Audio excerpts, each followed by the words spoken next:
And welcome back di episode 34 di Randomness Personified. Kali ini kita akan buka episode dengan hal yang baru. Kenapa tidak?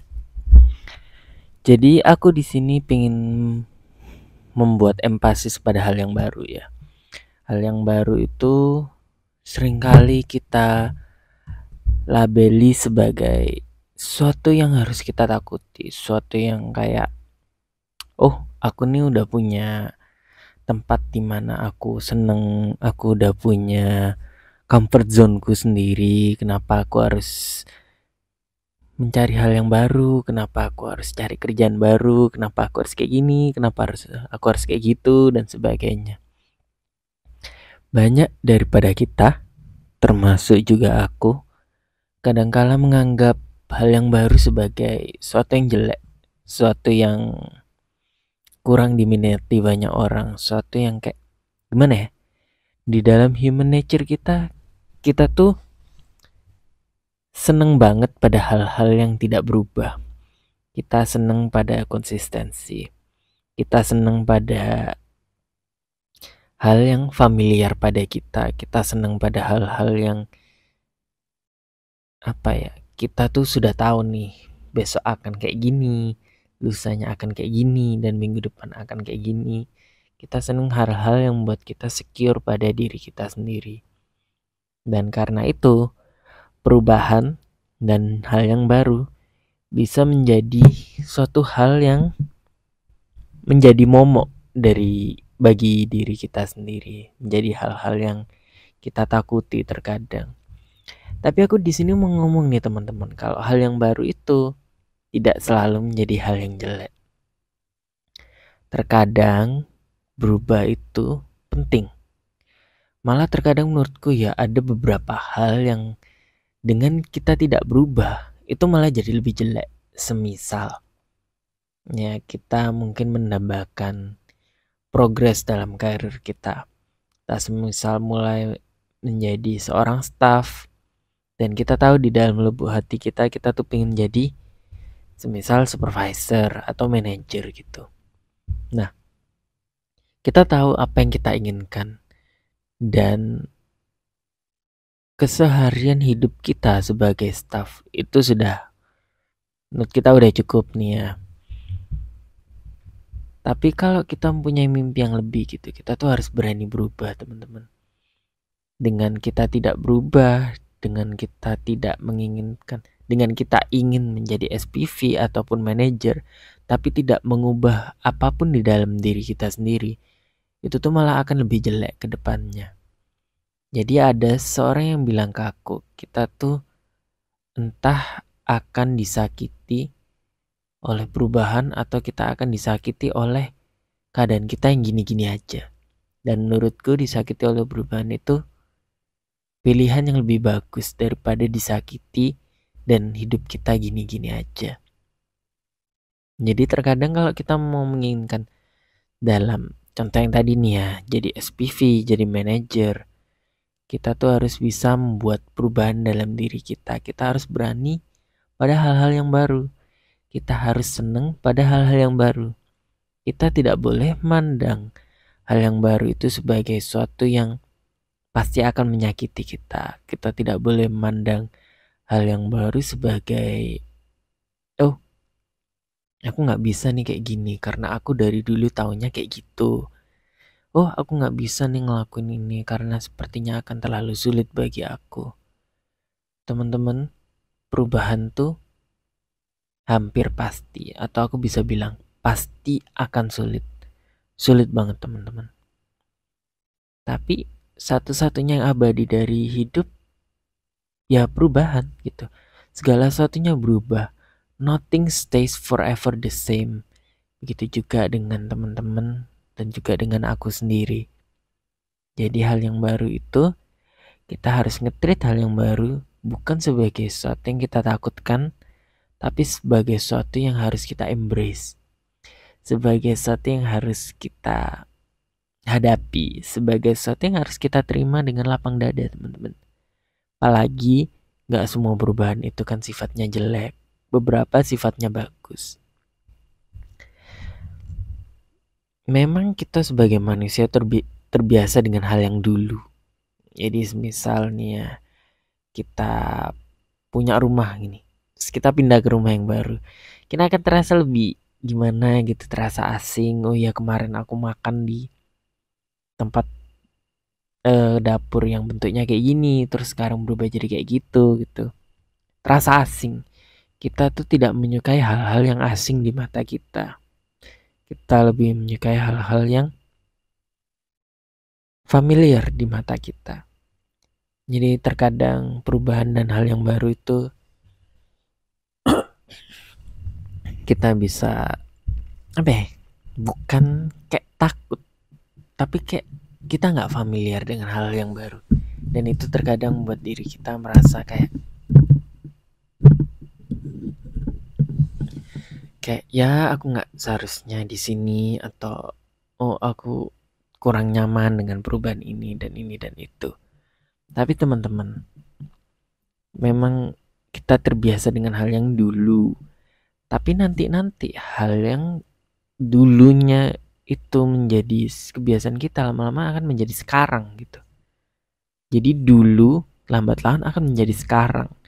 Dan ketidaktahuan kita dan ketidakfamiliaran kita, ketidaktahuan kita terhadap hal yang dulunya tidak kita tahu, perlahan-lahan akan menghilang. Perlahan-lahan kita akan kembali nyaman lagi.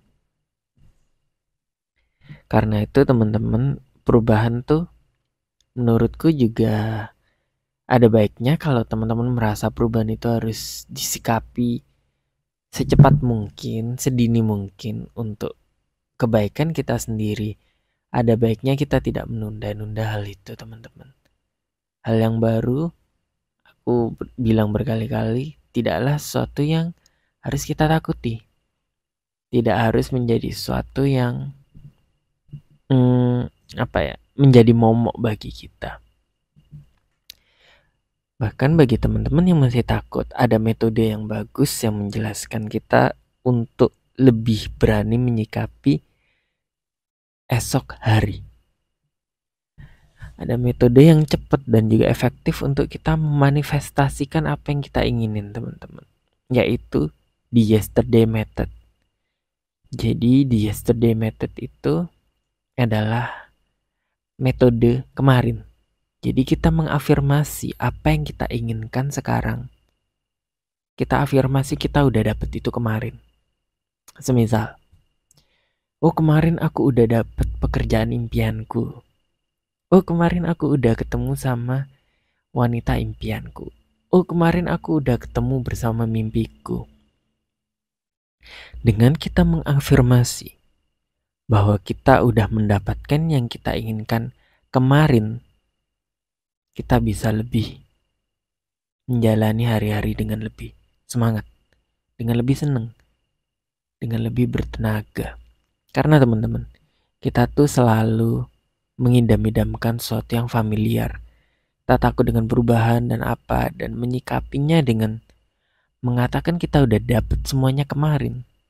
Buat kita lebih berani dalam menjalani hari esok. Dan juga hari ini, tentunya kayak gitu.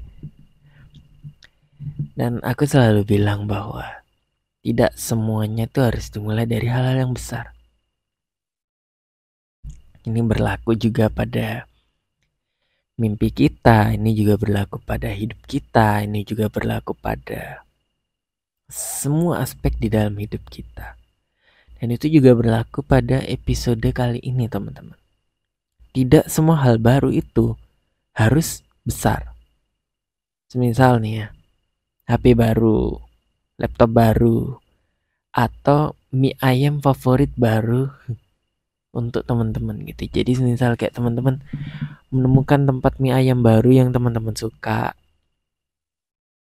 atau teman-teman dapat pelek untuk sepeda motor teman-teman yang baru nih, atau teman-teman mendapatkan casing HP baru dan semacamnya. Itu tuh perubahan yang gak besar, tapi in a day to day basis ya itu tuh bisa mengubahkan kita. Itu tuh bisa membuat kita menjadi lebih baik, jadi lebih senang.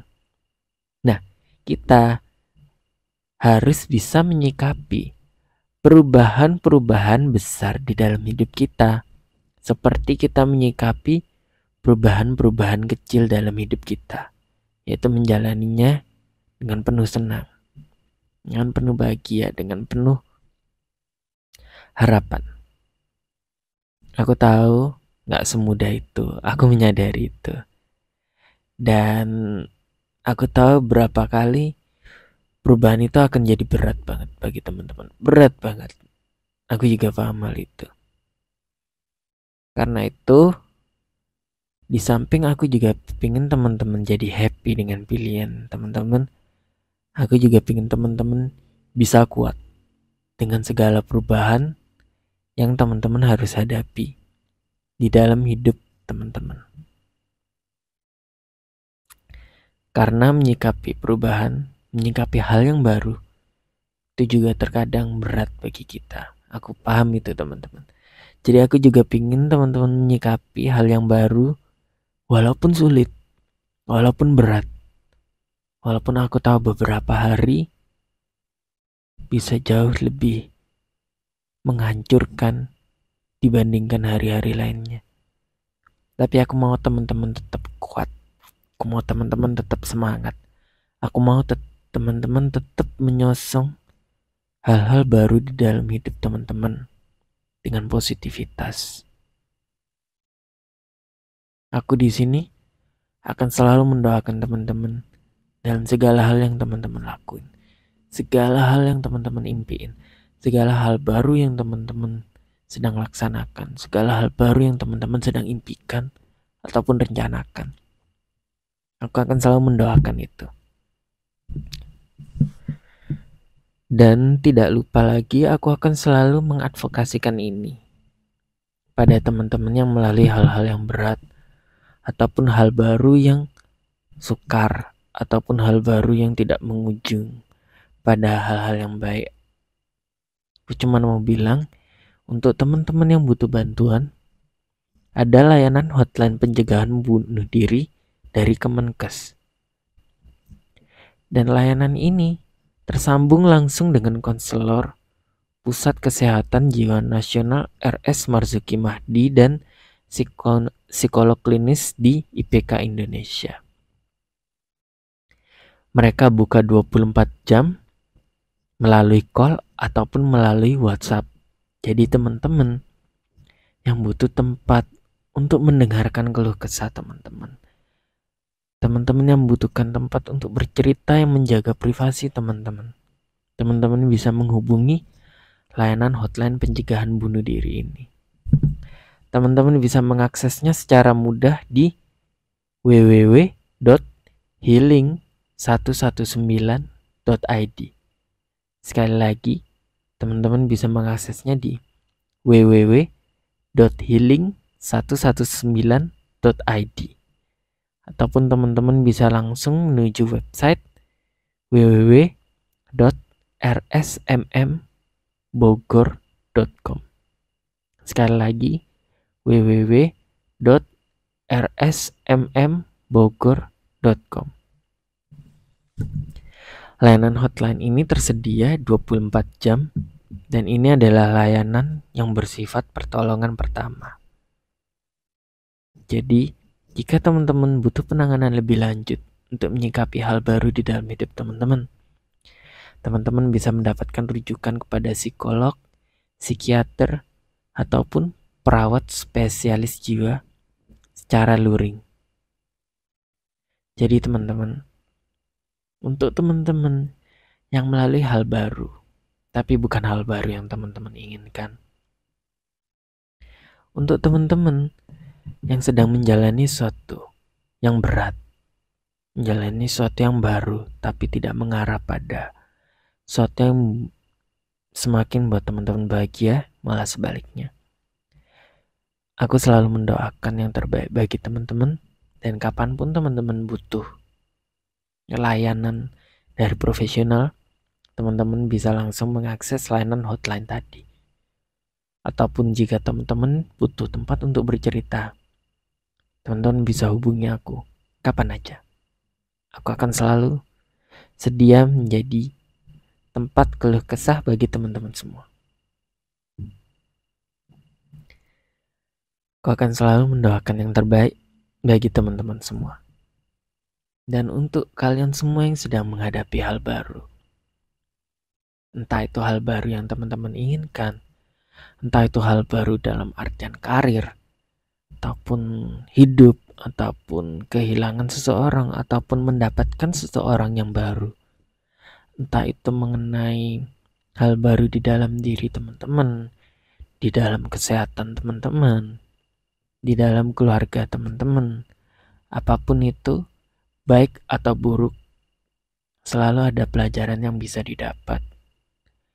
Dan setelah kejadian itu, apapun itu, aku akan selalu mendoakan semua teman-teman semua agar mendapatkan semua yang teman-teman inginkan. Dan jikalau belum, itu gak apa-apa. Berarti Tuhan sudah menyediakan yang jauh lebih bagus bagi teman-teman. And that's it for today teman-teman. Aku harap apapun hal baru yang teman-teman hadapin nantinya, minggu depan, tahun depan, ataupun kapanpun itu, teman-teman bisa selalu mendapatkan yang terbaik. And this is Alessandro Mulya from Randomness Personified, signing out. Oh, dan aku kelupaan slogan kita. In for penny, in for experience. Semua hal baru yang teman-teman rasakan akan selalu membawa hal baik bagi teman-teman. Apapun itu, aku percaya itu. Aku pamit undur diri dan I'll see you next time.